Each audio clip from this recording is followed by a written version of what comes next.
ওকে, আগের ক্লাসে আমরা 4A কমপ্লিট করছিলাম, তাই না? আজকে আমরা 4B নিয়ে আলোচনা করব।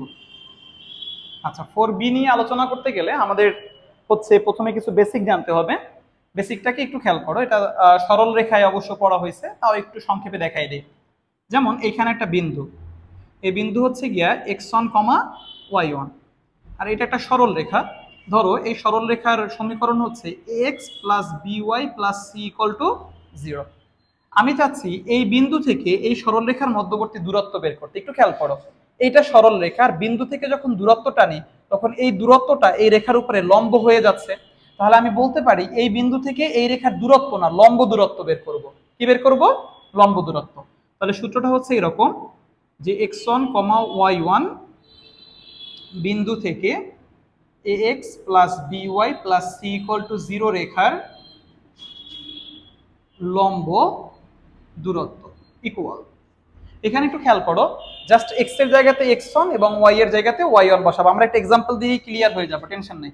তাহলে এখানে ax1 by1 plus c divided by root over x এর সহগ a আর y এর সহগ b। ক্লিয়ার?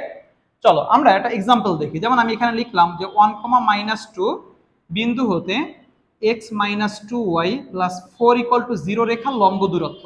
আচ্ছা, একটু খেয়াল করো, এখানে এই সিম্বলটা কি দিলাম মনে রাখবা, দূরত্ব কখনো ঋণাত্মক হয় না। এর জন্য দূরত্ব বের করার ক্ষেত্রে আগে একটা মডুলাস দিয়ে দিলাম, যে এখানে ঋণাত্মক আসলেও যাতে এটা ধনাত্মক হয়ে যায়। কেমন?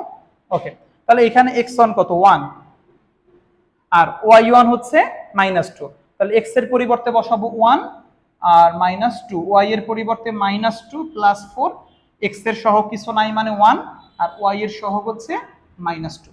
তাহলে এখান থেকে এখন হিসাব নিকাশ করলেই হয় 144, আর এখানে হচ্ছে গিয়ে তোমার 2 দুগুণে 4 আর 1 5, তাহলে 4 4 8 আর 1 9, 9/√5 একক। এই হচ্ছে অ্যান্সার। আশা করি বিষয়টা ক্লিয়ার যে কিভাবে যে একটা বিন্দু থেকে তুমি লম্ব দূরত্ব বের করতে পারো।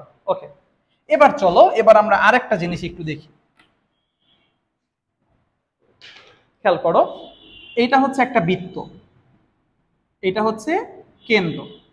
আচ্ছা, আমি এইখানে এই একটা সরল রেখা টানলাম, মনোযোগ দিয়ে খেয়াল করো, আর এইখানে আমি এই একটা সরল রেখা টানলাম। একটু খেয়াল করবা, এই সরল রেখা এই বৃত্তকে স্পর্শ করে নাই, আর এই সরল রেখা এই বৃত্তকে স্পর্শ করছে। ওর নামও সরল রেখা, ওর নামও সরল রেখা, কিন্তু ওদের ভিতরে ওর একটা আবার আলাদা নাম আছে। ও যেহেতু বৃত্তকে স্পর্শ করছে, তার মানে ওর নাম হচ্ছে গিয়ে স্পর্শক। ক্লিয়ার? ও যেহেতু বৃত্তকে স্পর্শ করছে, তার মানে ওর নাম কি? স্পর্শক। এবার একটু খেয়াল করো, এটা হচ্ছে আমার কেন্দ্র।